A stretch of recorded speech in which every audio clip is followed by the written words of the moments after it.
Yo guys, naalala ko pa noong elementary ako yung original na panunumpa sa watawat.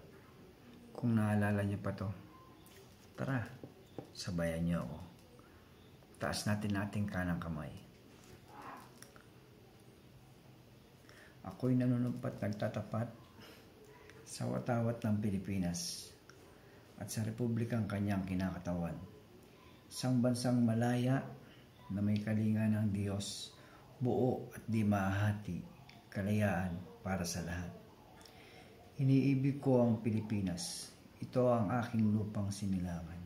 Ito ang tahanan ng aking lahi. Ako'y kanyang kinukupkup at tinutulungan upang maging malakas, maligaya at kapaki-pakinabang. Bilang ganti ay diringgin ko ang payo ng aking mga magulang. Susundin ko ang mga alituntunin ng aking paaralan.